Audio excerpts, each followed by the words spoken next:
day and my sleepless night. I invite Dr. Manju Subramaniam for his keynote address. Individual approaches to, yes, one more. Yes, sir. Individual approaches to reducing surgeons' burnout. Dr. Manju, please. Yes, say. Yeah, ma'am.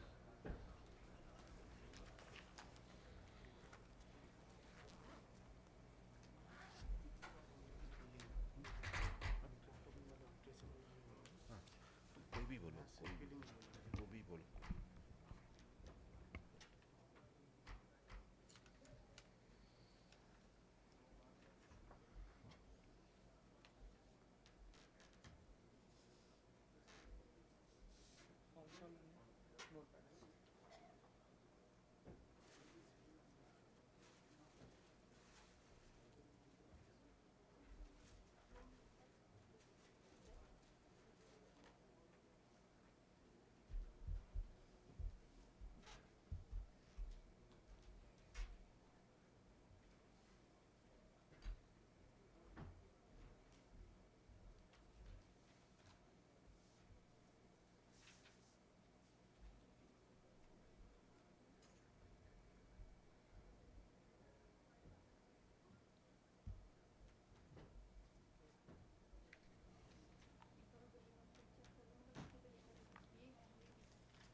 You can start, yes. Okay, great. Yes.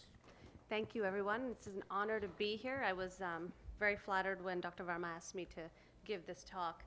I actually gave this talk at the American College of Surgeons meeting in San Francisco last year. And it was interesting because we had a room that was about 4 times the size of this room, and it was standing room only. It was completely packed. So this is something that's really garnering a lot of attention, particularly in the United States. So I have no financial interests to disclose related to this talk. So burnout is, physician burnout is something that is within a spectrum of disorders that starts off with work-related stress and often eventually leads to depression.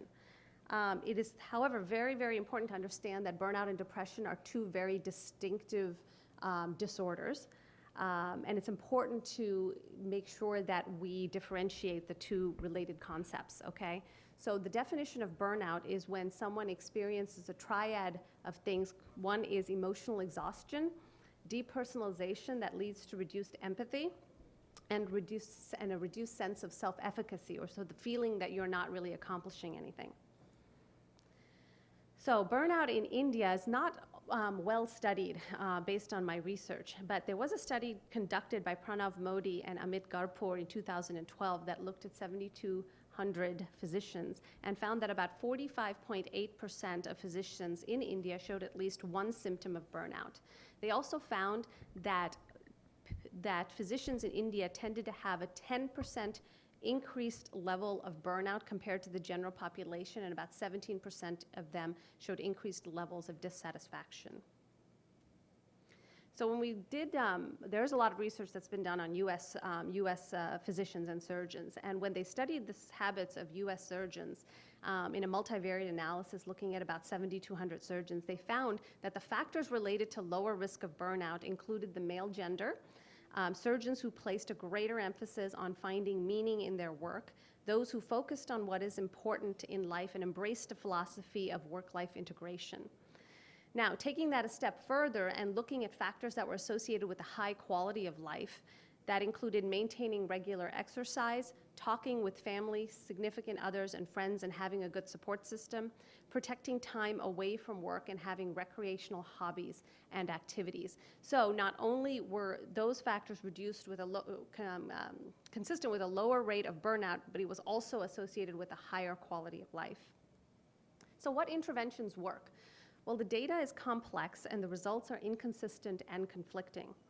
But there was a meta-analysis done on a review of systemic reviews, and they found that most of the studies were done on non-homogeneous populations. So they were looking at students, residents, attendings, different groups of physicians, when in reality, the rates of burnout are very different among those populations. And physicians are not equally susceptible to it. There are factors such as age, gender, specialty, and marital status that play a role. They did find that physicians who are more experienced tended to respond better to interventions than those who are inexperienced, and it also mattered what type of healthcare system someone was in. So basically, further research is needed, but there is a lot out there now. So one study looked at actually training physicians to recognize the symptoms of burnout, and the study showed that simply understanding and recognizing the symptoms of burnout and getting some limited training, even if it's on an online course, actually helped reduce burnout. So simply being aware of the problem can be helpful.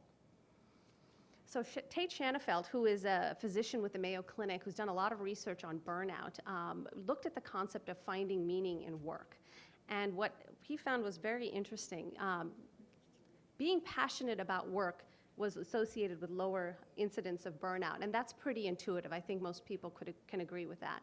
But what he found was that the amount of time spent on doing your most meaningful activity was strongly associated with burnout. So for every 1% increase in time that an individual spends doing something that means something to them was associated with a lower risk of burnout. And what was also interesting is that a ceiling effect was noted at 20% of time. So basically leading to the 80-20 rule, which is individuals are usually willing to spend 80% of their time doing whatever their bosses and their leaders want them to do, provided that they're able to spend 20% of their time doing what they're passionate about.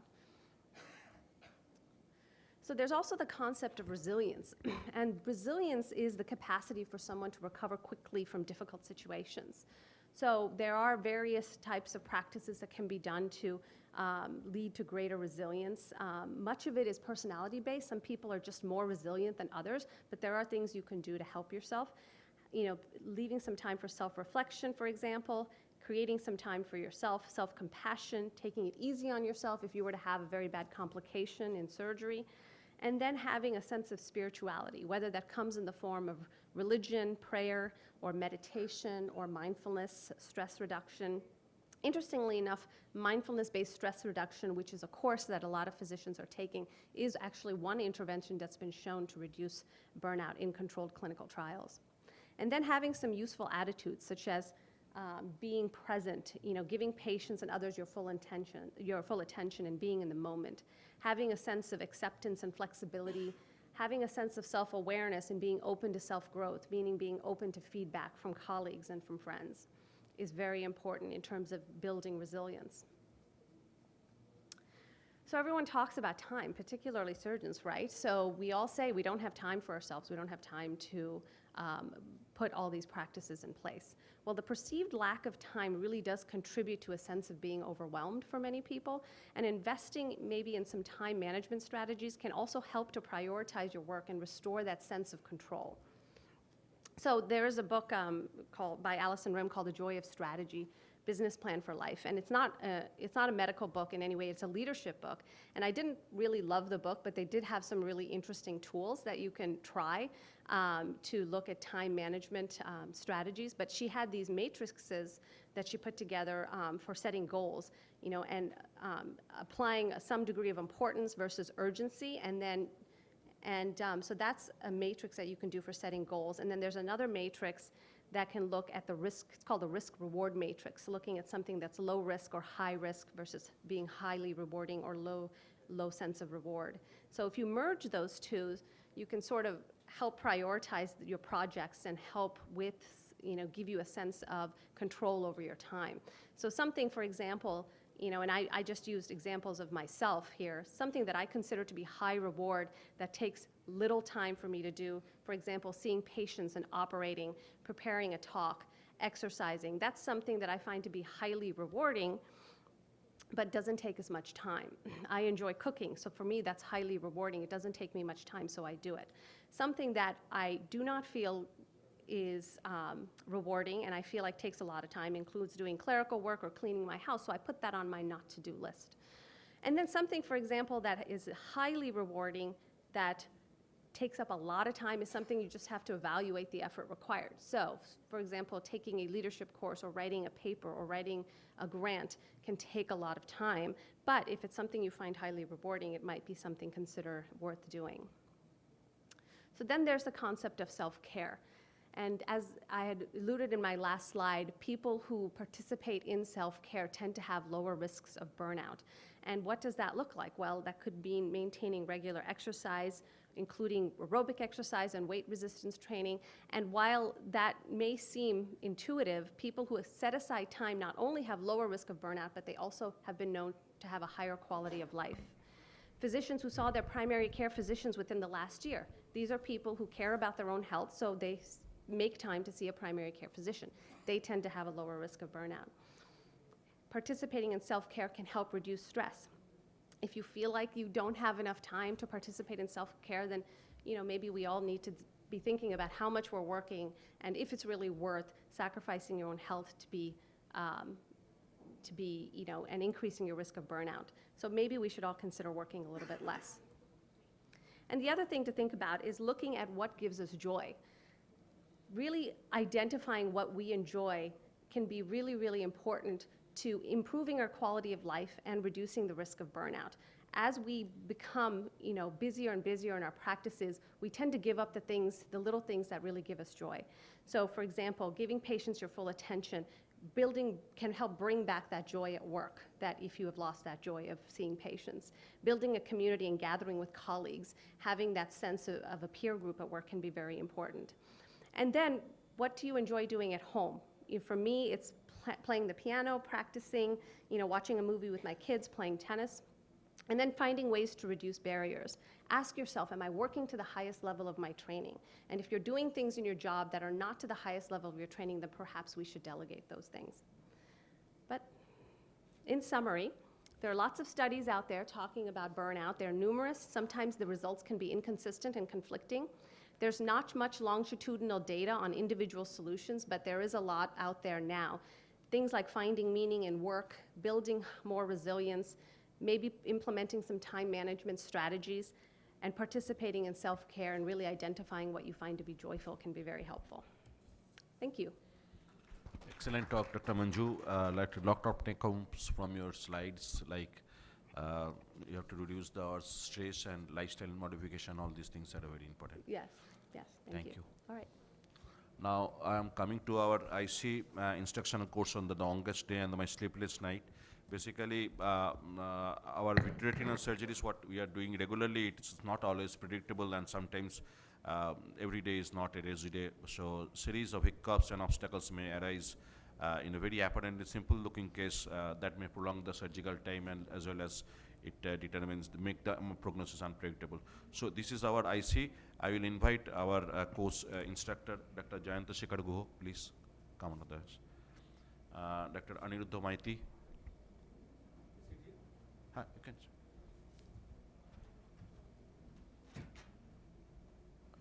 Dr. Shantanu Mondal, Dr. Dharmesh Kaur, and Dr. Aditya Kelkar.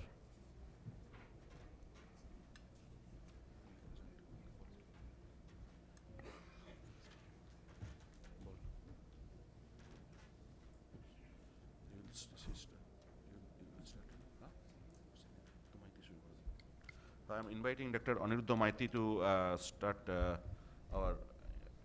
his topics.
Can you put off the light, please?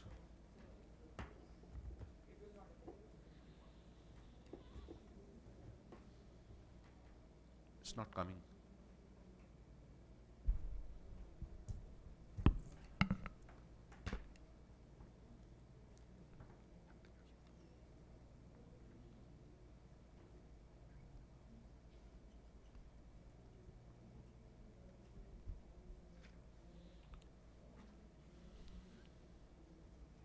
We'll invite questions from the audience, so feel free to ask any questions to our speakers.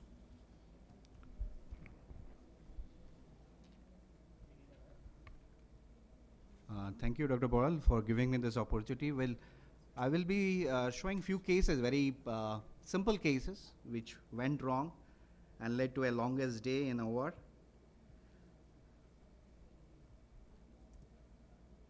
Sound?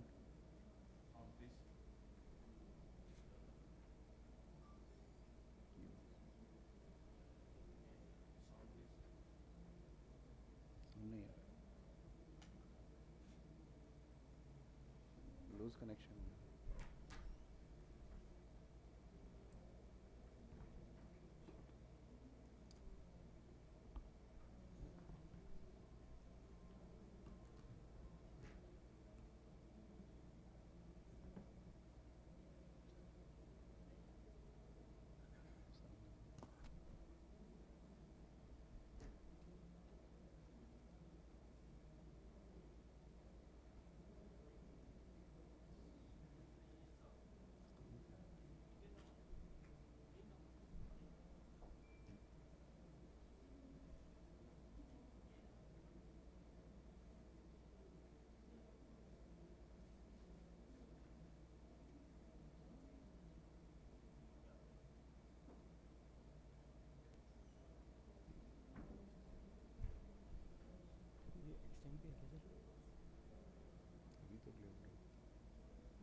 Still the sound is not there.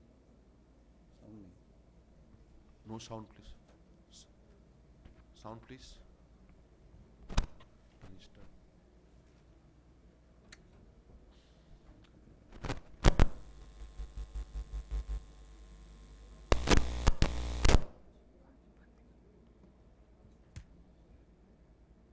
Use the laptop sound and use the microphone. Increase that.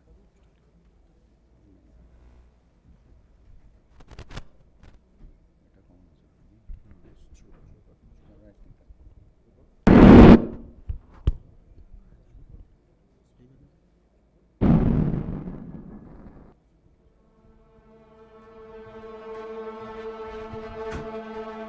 So these are the 4 cases.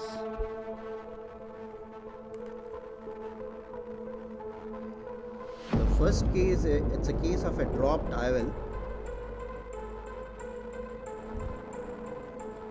You can see the dropped IOL. So doing the vitrectomy, a little bit of base dissection so that there is no traction. Now lifting up the haptic with the cutter itself.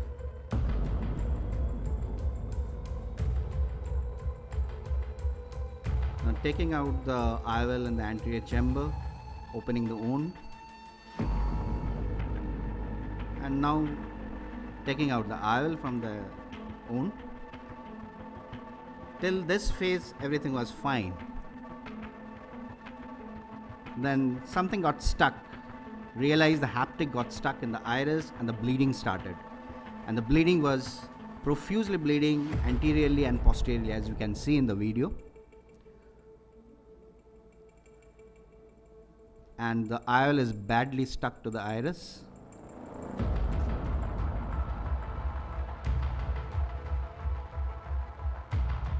Putting some viscoelastic in the anterior chamber.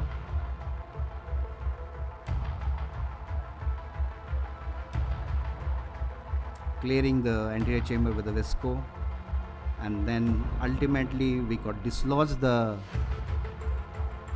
haptic which got stuck in the iris, and then we could release the IOL. And you can see that there is a lot of profuse bleeding in the posterior segment, fresh bleeding accumulated in the posterior pole, and gradually doing the vitrectomy, taking out the blood, fresh trickle blood,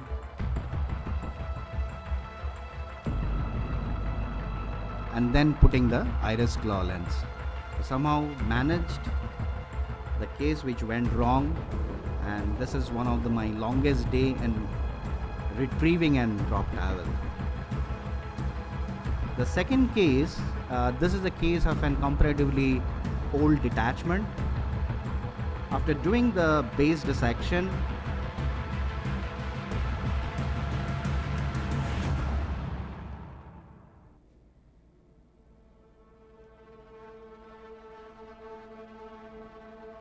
doing a retinotomy on the nasal side, as you can see there is a thick subretinal fluid coming out,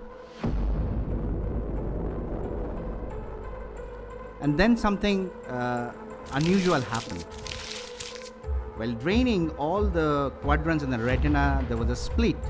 As we can see with the arrows, there's a spontaneous tension retinotomies, and there was multiple splits in the retina. There was around 10 to 12 splits in the retina. You can see in the upper quadrant also there's multiple slits. So this might be due to a very tough and atrophic retina. We could prevent some, maybe putting an encerclage band, but still it is very unusual to have this multiple tension retinotomies while draining the subretinal fluid. The third case, this is a simple case of a macular hole. So there was a lack of planning in this case. While actually I was peeling, I realized the macular hole is quite big. I should have done an inverse peel technique in this case. So as we have already proceeded with the ILM peeling, so decided that I will do a free flap. But the plan was not there. One of my valve was a non-valve, one of my true cannula was a non-valve.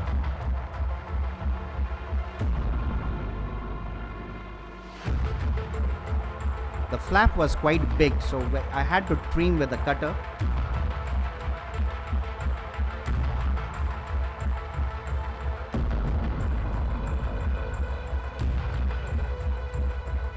Put the free flap entirely on the macular hole. The plan was to change my instrument and trim the flap so that we have the optimum amount of ILM on the macular hole. But as I was changing my instrument, as one valve was non-valve, one cannula was non-hull, we lost the flap. So it is extremely important to have a proper planning before the surgery. We can definitely use this technique when under the PFCL, so to prevent the lost flap. And obviously the valve cannula, the turbulence is much less, keeping the IOP much lower. Using a chandelier also helps, fixing the ILM with the forceps. The last case, this was a case of a simple macular hole, but in a very high myopic patient. I just couldn't reach the posterior, I could not peel the ILM because it was not reaching, the forceps was not reaching. So somehow you can see after getting a flap elevated also, the forceps could not be reached. Even after taking out the cannulas, changing the position of the cannulas. So ultimately this was a very difficult situation where the peeling was extremely difficult. So use the finesse loop entirely to remove the ILM, because the forceps, even after peeling a little bit of ILM flap, it was not reaching. So ultimately succeeded with the finesse loop, but it took a long time in doing the ILM flap in the macular hole.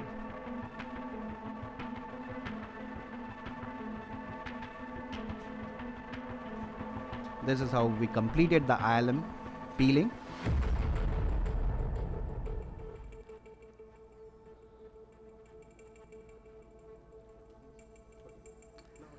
So the take-home message is any complication, irrespective of nature and extent, can be resolved with patience and timely management. Thank you. Thank you, Dr. Aniruddha, for nice videos and with nice music. Like, That's a good suggestion, in fact. Subhendu, can we make points or we ask the audience first? we are making some points, like otherwise you'll forget all the things. Like in the first case, what was the, like, was it advisable to control the bleeding first from the IDs? Was like it Now, was- I tried to control the bleeding. Or, you removed the IUL, then you control the. No, like you actually do I the was doing cauterization of the IDs. simultaneously. I Okay. was trying to control the bleeding by actually putting more visco in the anterior chamber. At the same time, I was trying to manipulate the IOL so that it gets dislodged from the iris. Can I make a But, small if suggestion, you- Aniruddha? Can I make a small Yeah, suggestion? sure. Sorry to interrupt. At that time, what do you think would be the source of the bleeding? The undersurface, the haptic could have possibly got stuck. Got stuck in the undersurface iris. of the Iris. Iris. And that's the source of the bleeding, right? Right. So now, I was just while watching the videos, I was trying how could I have reacted differently? So Yeah. that's the take-home message. Right. So, instead of trying to take it out in the as a first step maneuver, take out the IUL, because you are creating a vicious cycle. Taking it out, the more scratch, the more bleed. So the best thing would have been to put the IUL back into the vitreous. No, it was badly stuck. It was not moving. You actually. couldn't put it back because that would have been the It first. was badly safest- stuck to the iris. Right. So obviously it is an edited video. First of all, we tried to control the bleeding and then manipulate to dislodge the IOL. Did you I think the best thing in this case would have been guide with an light pipe so that this kind of thing doesn't happen. That's what I usually do. Yeah. Right. So, So like take home should be like whenever there is intraocular bleed, first stop the bleed, then go for the next step. did you attempt any deep diathermy over the No, iris no, it through was the a- anterior chamber?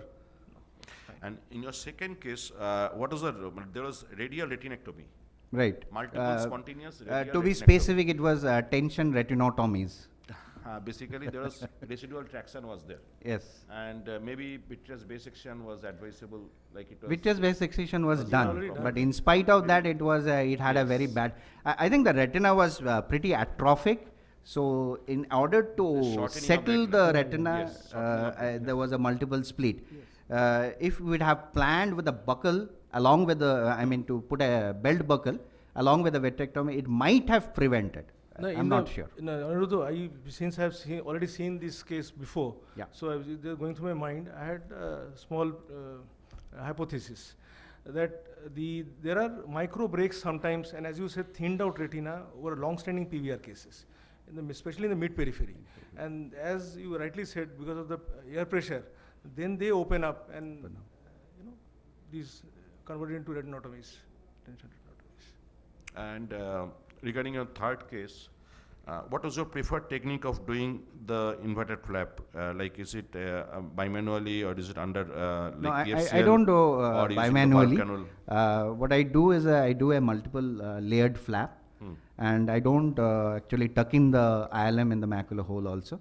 So we put this flap on the macular hole, and if it is a free flap, if it's a failed macular hole, then only I will go for a free flap and try to manipulate that free flap under PFCL, because this is very common having a lost flap while doing in a.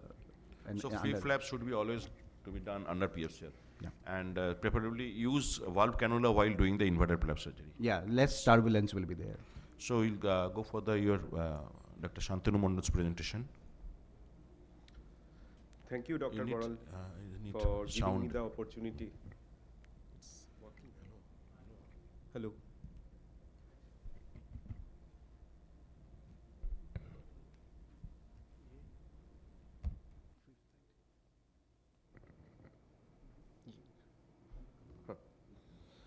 Thank you, Dr. Boral, for giving me this opportunity to speak in this IC. So every time when we confront a patient, via patient, they asked, what is the time, what is the duration of the surgery? It's pretty unpredictable, really unpredictable, especially in diabetic cases. But in retinal detachment, more or less predictable, but not always. And that is about this video. So I have a patient last year, 65-year-old male, nearly blind, complains of dimness of vision for 3 days. Left eye, dimness of vision, that eye, and that is pseudophakic, and right eye is nearly mature cataract, and the vision is right eye 20/200, left eye PL plus, PR accurate, and left eye shows total bullous rhegmatogenous RD with superior break. It's an easy case with the kind of machine we had nowadays. It hardly take 30-40 minutes maximum. So I have started vitrectomy. So vitrectomy is going on. Suddenly, I saw there is a, look, there is a bulge. Why? Now the cannula recrest and its suprachoroidal position. What should I do now? That's increasing.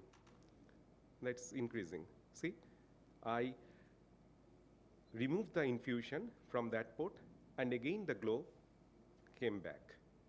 So should I continue with that cannula? I'm quite afraid. So what I did, I put a 6 mm 23 gauge cannula and checked the tip of the cannula with the help of the light pipe and started again. But this is the break. There's a small break. So vitreous PVD already completed, so I took out as much as vitreous as possible, and to stabilize the posterior pole, I was giving the PFCL, and suddenly what happened? The incarceration of retina into the infusion port, 6 mm infusion port, and a large tear inferiorly. So second complication. What happened? This is a animation presentation. In infusion cannula might be regressed with the instrument or with the assistant, and the infusion cannula changed to the other port. Choroidal detachment regressed, and the 6 mm cannula put into the vitreous cavity. Infusion changed to that cannula, PFCL given, and drop by drop PFCL suddenly creates something, incarceration occur followed by tear. So second complication in a simple case.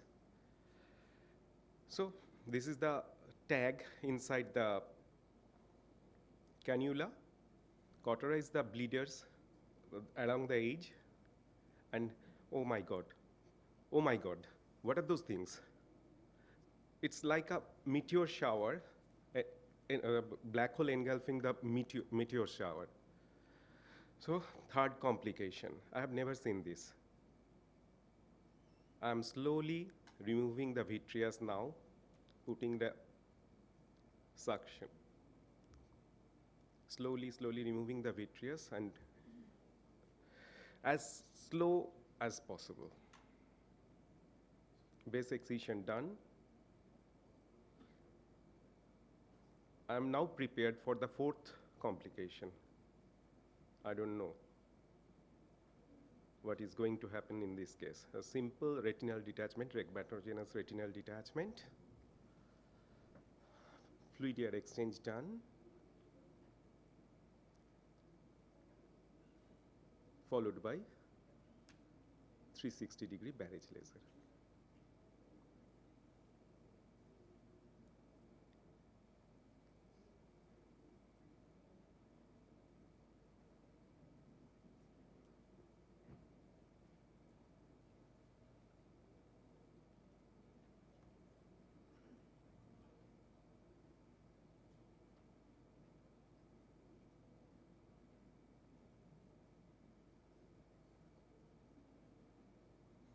Laser completed, PFCL removed.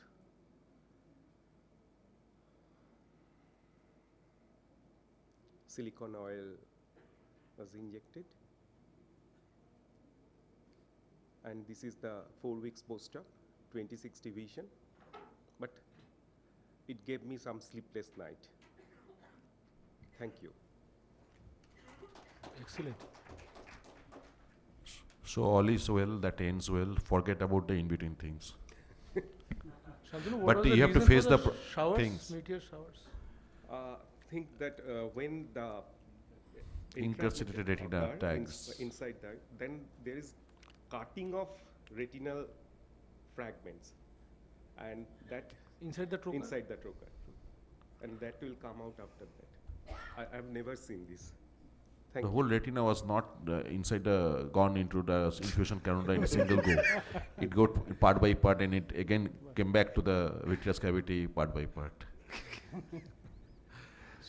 So beautifully, and Dr. Santanu has got received the CSSME award for this showcasing this kind of complications. So it's always we are like this. Our motto for presenting this kind of IC is to always encouraging the to record your complication, and you can showcase it so that further complication may not happen. We are not lucky always, but this time I'm lucky. Thank you. Thank you, Dr. Shantanu. So, Dr. Tharmesh, yes, your longest pilling day. Yeah. Good afternoon, everyone. Thank you, Dr. Boral, for inviting me for the IC. My financial disclosure is none. It was my routine OT day, and I wanted to start. It was a special day like Valentine Day. I promised to reach home early, and this was happening in the morning. So I thought, no, I have a good, simple pilling cases, and what to do? Now, the normal macular hole, all are confident of operating. Nice thing. My technique is pinch, release, and pill. So I was just starting the things.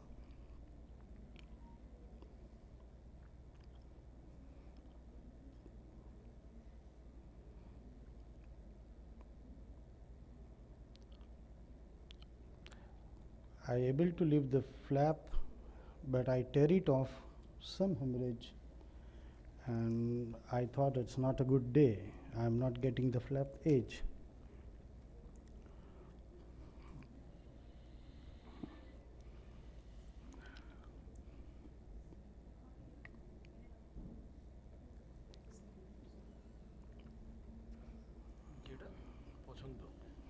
Again, being very careful, I'll just able to lift the edge.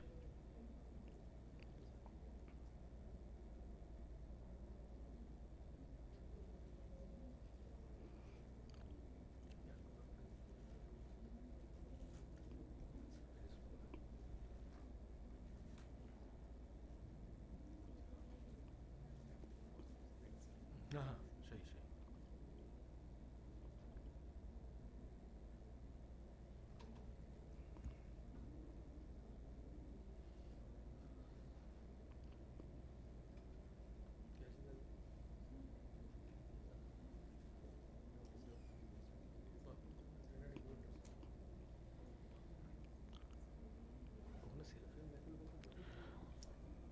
Finally got a flap edge.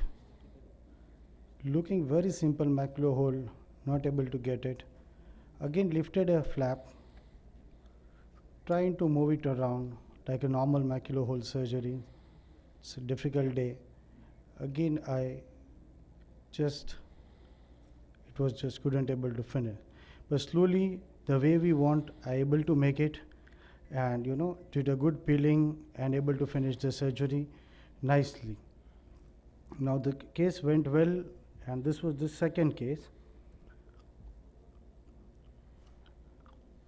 Now where the difficulty started, because it was the RD, after all the peeling, PVR peeling and all, and then I did the staining under the PFCL, and the staining was very patchy. The retina was very stiff, ILM was coming out in the piecemeal.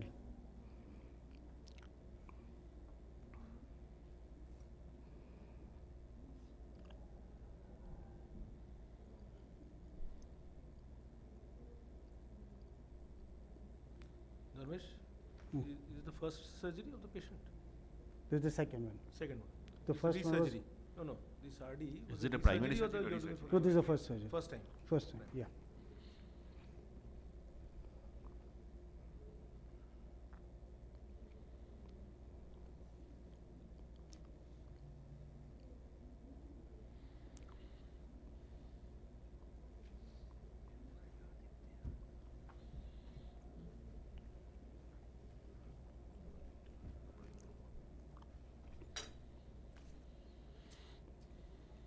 So in spite of being every surgeon doing peeling every day, and it's so simple, but with every surgeon, anytime it becomes very tricky, and the membrane just behave the way we want it, and it just come out in a piecemeal. The retina was very stiff, ILM was not coming out. We are just, creating a flap, and it just breaking off. The staining was patchy, but finally able to remove the maximum ILM possible without creating any iatrogenic break.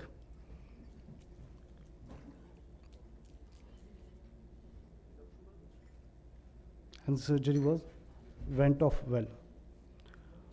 So what things to highlight is this can be happen with any surgeon, and it's possible. Few tools, though no financial interest, but finesse loop can be a very useful and helpful tool when we are not getting the edge or flap.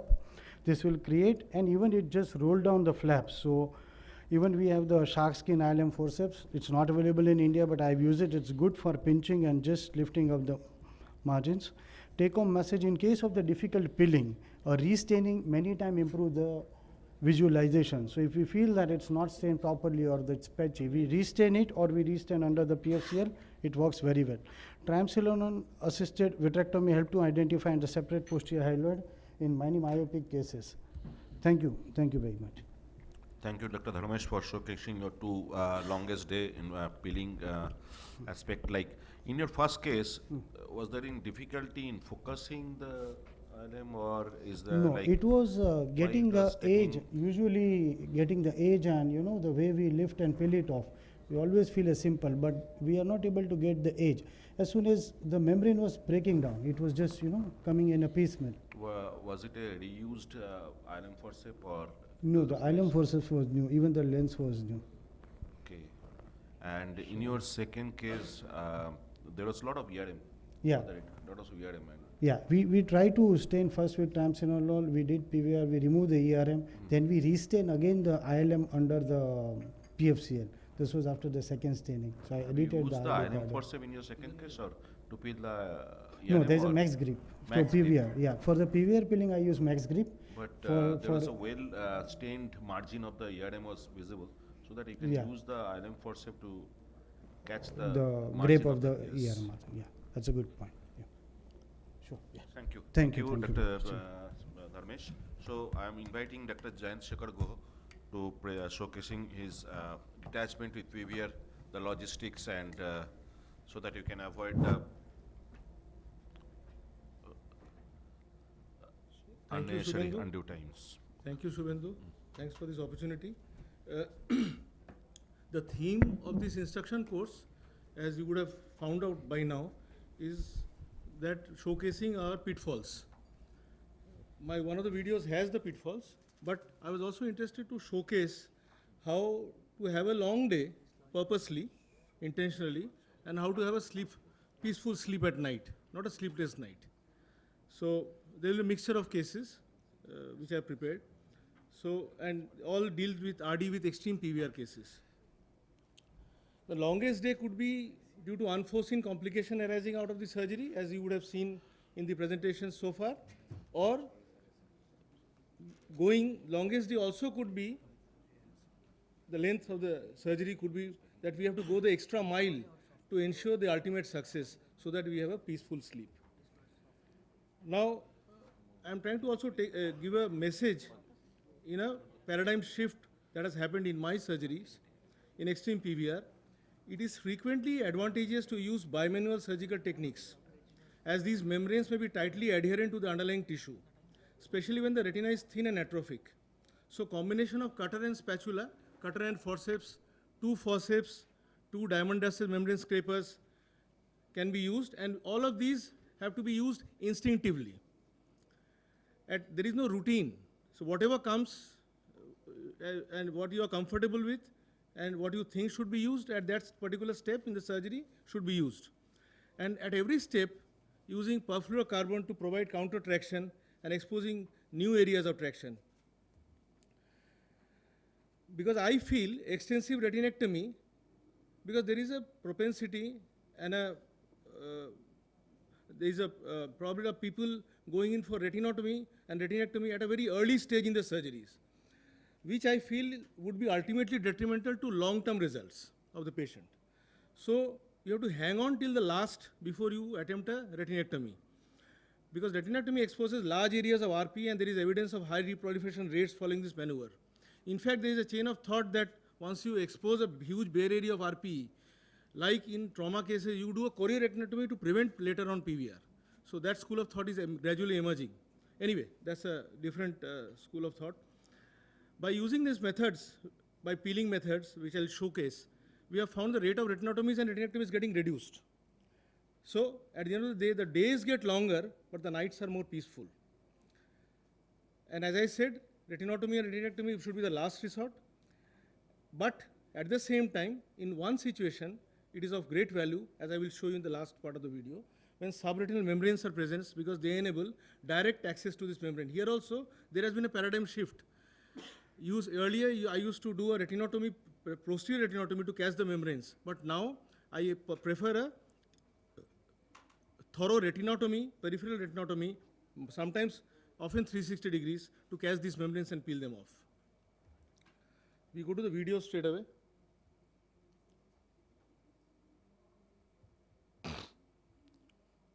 As I said, first I will show you a complication, which is I was operating on an RD. I was completing the fluid air exchange, and lo and behold, see, I am just completing the fluid air exchange, and then I go for laser. Now here sorry.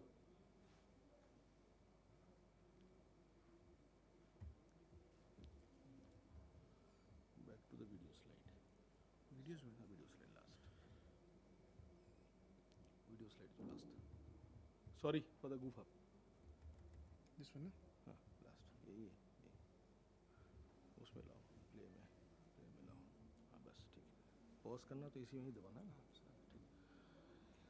So when the laser is attempted, there is usually, sometimes I depress. So one should be very careful in depressing. You must not suddenly depress and then release.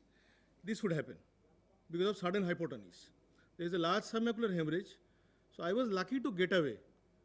This is a very early video. Today I would have done a peripheral 360 and attempted. I don't do any posterior retinotomies, but I was lucky to get away by removing the clot. Anyway, so coming back to the paradigm shift thought of a long surgery, RD with extreme PVR cases, you must use and reuse, stain and restain with triamcinolone acetate. So triamcinolone helps in peeling the extra mile, and every bit of vitreous has to be peeled. Because PVD induction is not possible, so that's how you peel the vitreous. After having done so, you concentrate on the posterior membranes. Preferably it should be done under PFCL, as in this case. They give a good demarcation, the membranes under PFCL, and coupled with triamcinolone staining, it is very easy to peel these membranes, as you can see. A thorough vitreous-based dissection is warranted. It is very critical. After releasing, another example of peeling under PFCL. Here you touch, pinch, peel and release. Pinch, peel, release, as Dharmesh was saying in respect to ILM. But here you don't, you hold your horses, see the tractions, vector forces which are working, and then end the peeling. Don't peel all at once. Another case of RD with extreme PVR, you clear the central vitreous. Now the bimanuality will come into play. Forceps and spatula are in operation. And you see there is a pre-existing tear very nearby. It is not disturbed. because you are tangentially pulling. The principle is to pull tangentially. And you have to spend long hours doing this so as to prevent the retinotomy and retinectomy. And you can settle the retina without them. Another case, you start with the central bands and then here, really it is a long day in this case, particularly I remember, because there was a huge plethora of membranes, and at every point I was almost inclined to go in for a retinotomy, then took a few breaths, attempted removal of membranes again, and you can do it. Forceps and spatula in combination now, tangentially, tangentially, tangentially. And you can do it through all 360 degrees in different combinations. Sometimes you are lucky to have posterior membranes coming off this easily.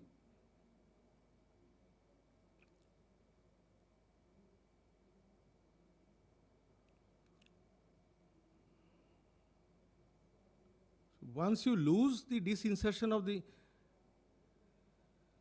ora, sometimes you use the compressive effect of the PFCL and do the vitreous base.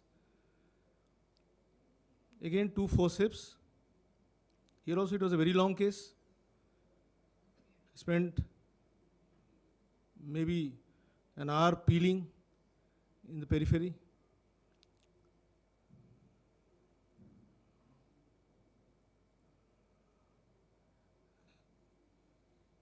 Crocodile forceps are the ideal forceps to be used, or max grip as Shantanu was referring to now.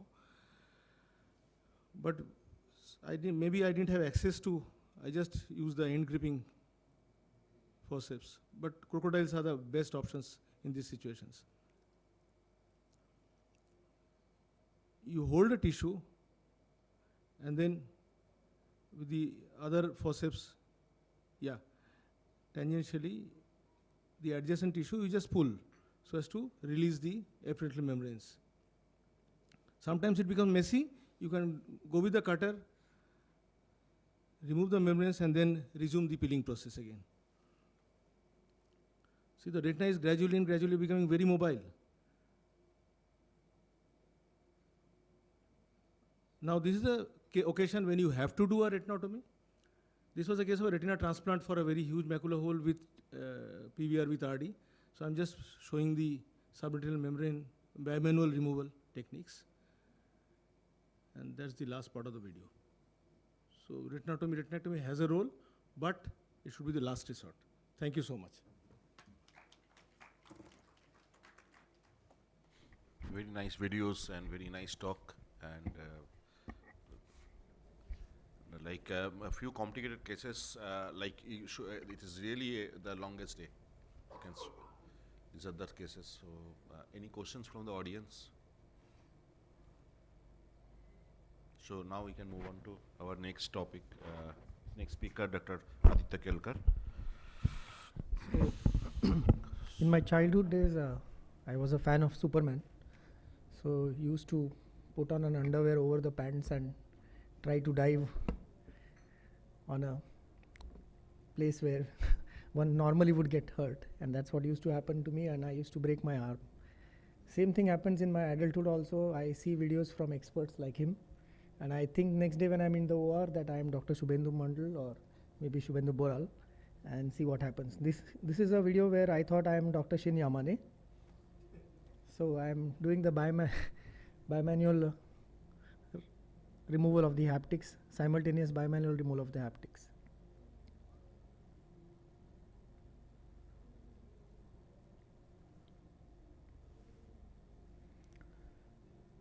So all goes smooth here. The first haptic is engaged. I'm very happy. I'm already half Yamane here.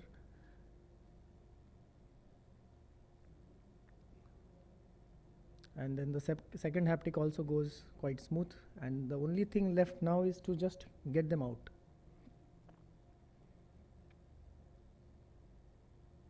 And that's what happens. Luckily, I could at least get hold of the other haptic, which was also about to slip inside. So I bring that out first, and I flange it.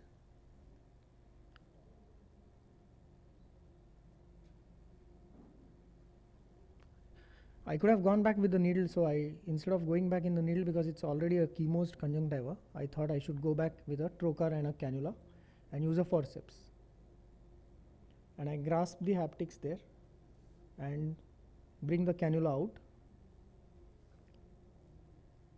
And that's how you can reflange the same haptic. This is a 25 gauge trocar cannula. You can also use a 27 gauge and it works equally well. So this is the first situation, and the story doesn't end here. There are many others that I can share, but shortage of time, so I'll probably share only 2.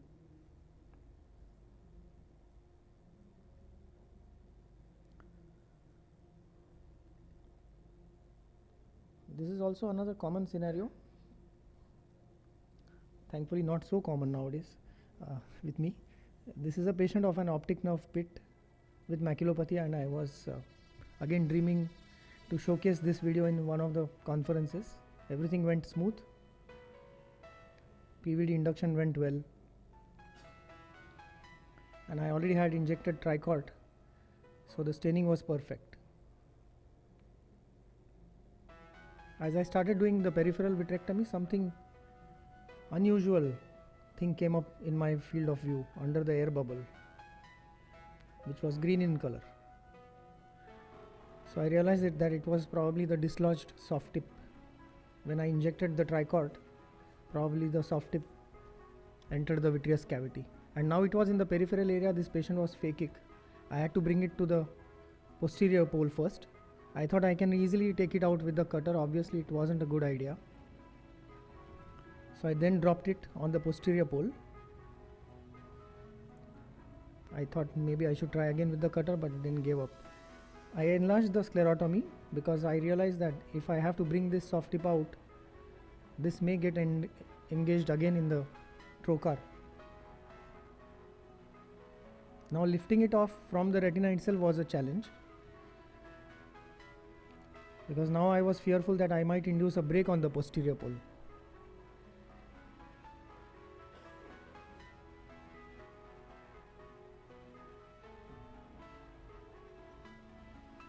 And somehow on the 4th or 5th attempt I got hold of that soft tip without damaging the retina, and then could safely bring it out.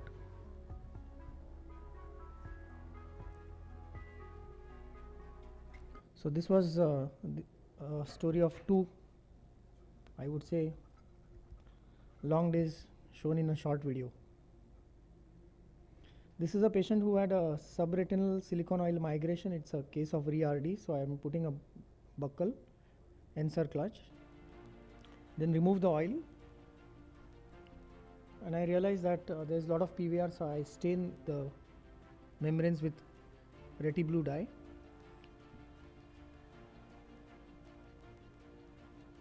The posterior membranes could come off very easily, and it was not a big deal to peel these membranes off. There was some anterior traction also, circumferential traction, which I could take off using the forceps.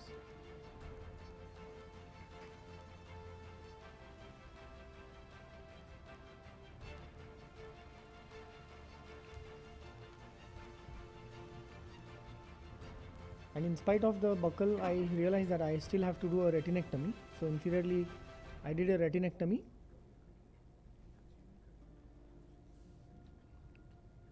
And I thought now with the fluid air exchange and PFCL holding the posterior pole, I should be able to get the retina settled. But to my surprise, there was a big bubble of silicone oil under the retina. And it started coming off as I used my cutter to drain the fluid. So I went back again, used the silicone oil removal, the cannula, removed the silicone oil that was coming out of the retinectomy.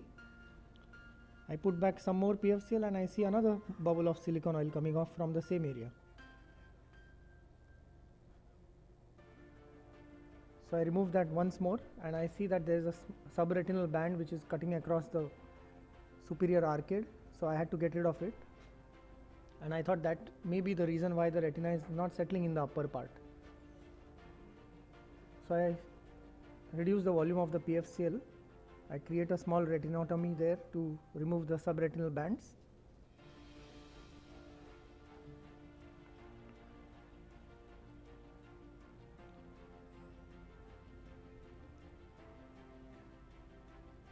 while doing so, I did manage to enlarge the retinotomy here.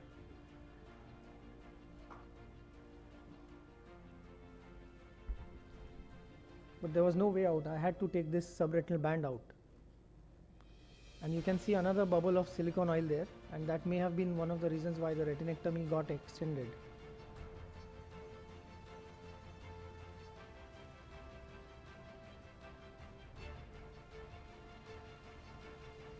So the whole band came off finally.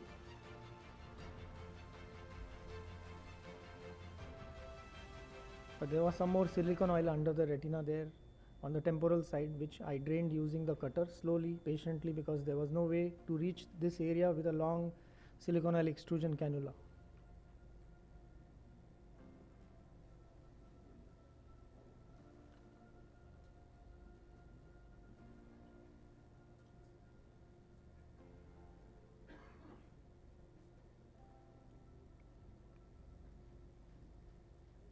Aditya, a good technique is to milk out through the using an external depressor. Yeah, You can milk it out. I was only Small concerned- bubbles. Yes, but this was a little posterior, so I couldn't go Still back you can so milk far out. down. Yeah, Still because you I can. already had a muscle, I could Unless have you done that. put in a Yeah. buckle. So Sure. Subretinal band also, it oil will go subretinally Yeah. in presence of subretinal band, kind of PVR. Yes. it's tinting of the retina, na? Yes. And sometimes if So okay. Yeah. So that was the outcome at the end. Luckily, got the retina back in place. So your suggestions, sir. Excellent, excellent. Excellent videos. Thank you. Aditya, regarding the second case, because I had a similar case where the soft tip dropped. It was a 27 gauge vitrectomy system. But do we really need to make another port, because it comes out with a Through the cannula. cannula? Yeah, so my the- only concern was the orientation of that soft tip Okay. with the wound. But it's malleable, like Yeah, but the first thing itself, it shouldn't have gone inside. So I wasn't really. Yeah, the One- take-home message can be, while injecting, we can use the non-soft tip things. Yeah. So anything PFCL or Tramcinol or And you know, not this use patient it. is phakic, so if it gets caught somewhere in the area where the cannula is inserted, I don't know how to bring that out.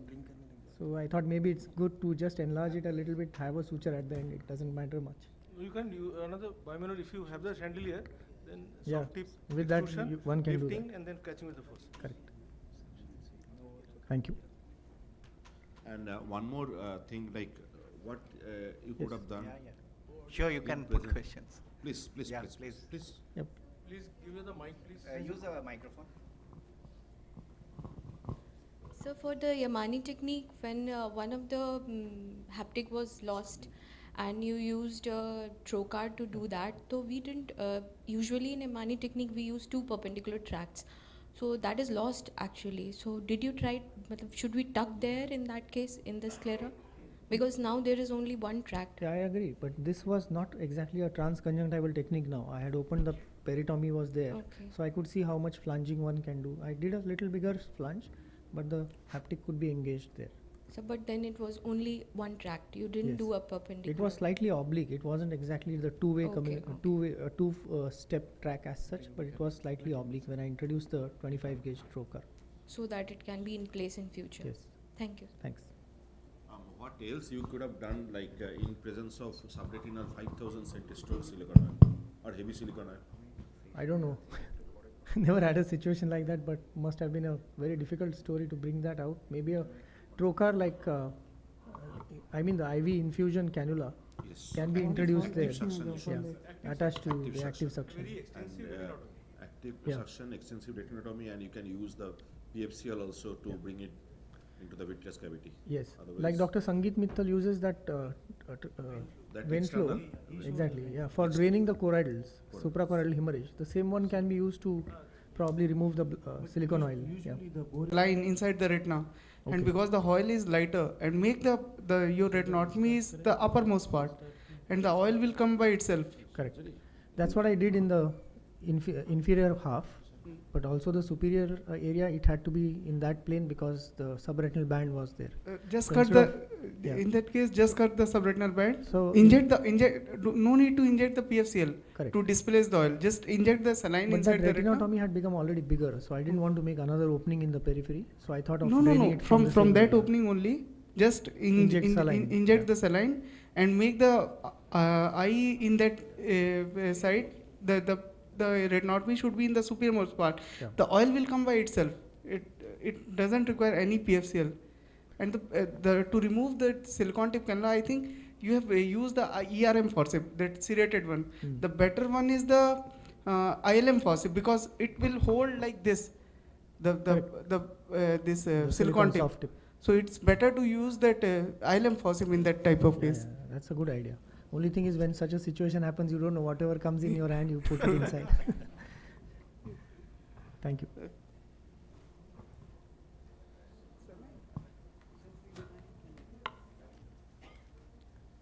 Next speaker, It's mine.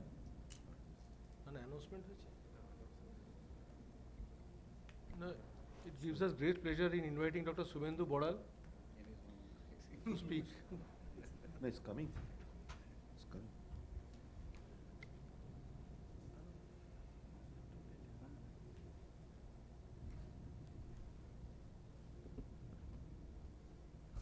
So first, my first case is case of myopic phobioschisis with ERM with vitreomacular traction. You can see the OCT, and it was a combined surgery. I was supposed to do the phaco first, followed by the vitrectomy.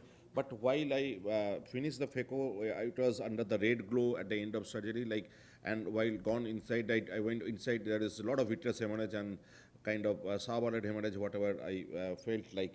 It was totally unexpected from my side. Like there was a clotted blood, pre-retinal clotted blood. However, I removed all the clotted blood, and I've seen that after clearing the vitreous hemorrhage, there was a slit-like break. You can see it here. There is slit-like break, and I was supposed to peel the ERM and ILM because of the myopic phobioschisis. I suspected it as case of suspected globe perforation. So I injected the dye under air at that time to stain the macula more, because in myopic fundus macula doesn't stain very much. So I made the infusion on, keeping the soft tip cannula in front of the infusion to prevent the jet flow, jet injury. But still a localized detachment happened. It was localized superiorly, fortunately, and I peeled the ERM and macular ILM for the phobioschisis part, because there was VMT as well as a lot of thickening in the macula due to the schisis part. And fortunately, I completed the whole ERM removal and ILM peeling part. And there was localized superior retinal detachment that was not very much expected from my side. And while examined in details, there was a lot of 3-4 breaks. It was visible. That means these are all the primary site of perforation, and inferiorly there was secondary break of this and kind of globe perforation. However, I started doing fluid exchange, and at the end of surgery used gas tamponade C3F8 and did laser around all the breaks, superior and inferior breaks. So perivalvular anesthesia, it has some kind of inherent complication like globe perforation. So be careful. Even your predictable case can be unpredictable. For you, fortunate enough because it ends very well, and ultimately the patient gained 6/9 vision after 6 weeks with closed breaks and settled retina. Thank you. This was the first case, and second case, it was a case of retained intraocular foreign body. It was a very large foreign body, post-traumatic, with very clear lens, retronatal foreign body. Bulbous end is almost behind the clear lens. You can see it here, vitreous hemorrhage, and macula on, superior retinal detachment. And after clearing all kind of vitreous hemorrhage, it was very firmly attached to the sclera, and retina, and the lens was absolutely clear.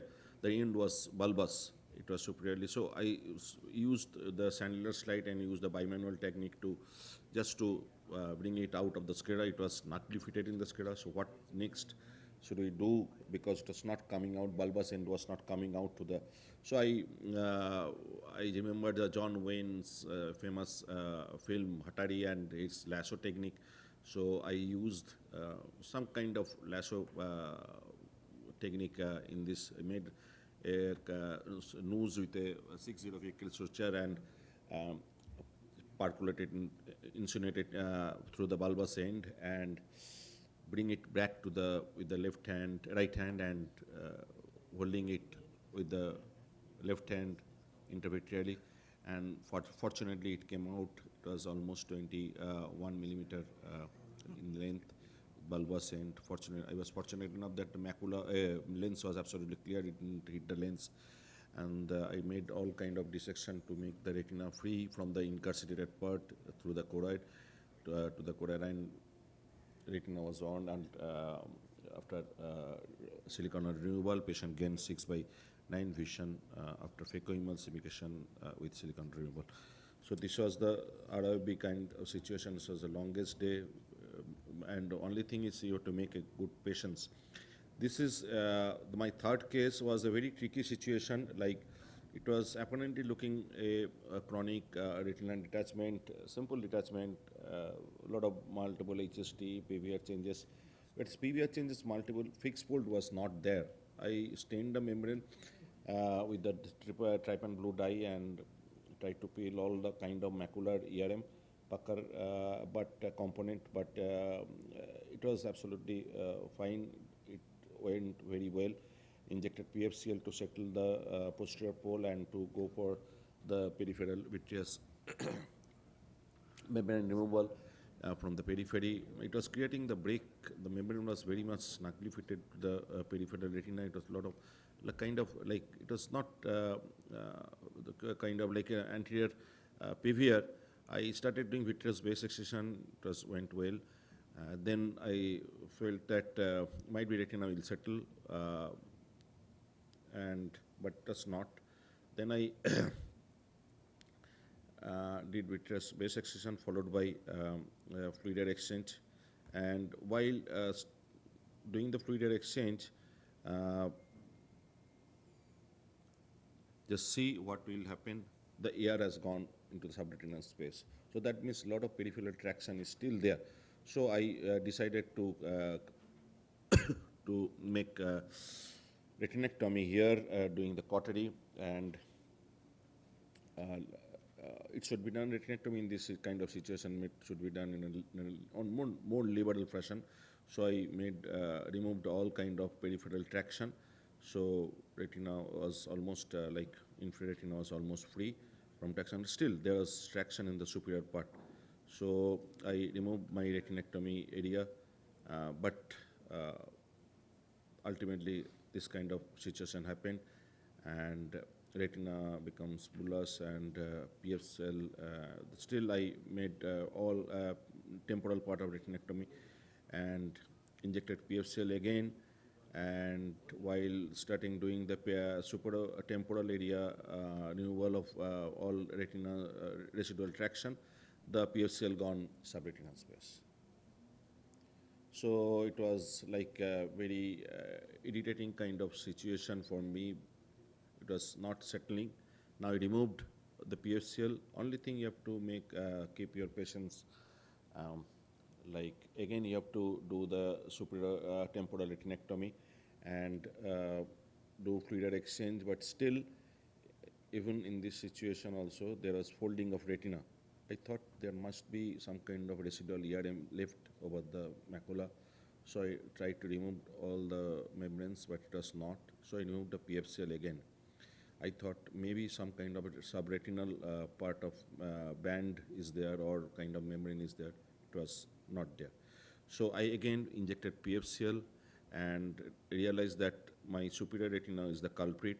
Ultimately, I completed the whole 360 retinectomy, and retina is now free from all kind of peripheral traction, and is absolutely relaxed and mobile.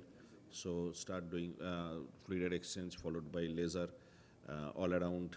That means 360 retinectomy here, and do the silicon oil PFCL exchange, injecting silicon oil with the left hand, removing PFCL with the right hand under sunless light. And in this kind of situation, I always prefer to um, do inject subretinal silicon oil triamcinolone particles, and you can see after 1 month the retina absolutely flat, and patient gained 20/100 vision after the silicon oil removal. Thank you. So with this presentation, due to some kind of inevitable family circumstances, Dr. Arnob Das couldn't come join in our IC. Otherwise, it was my last presentation. So thank you all for attending. Any question?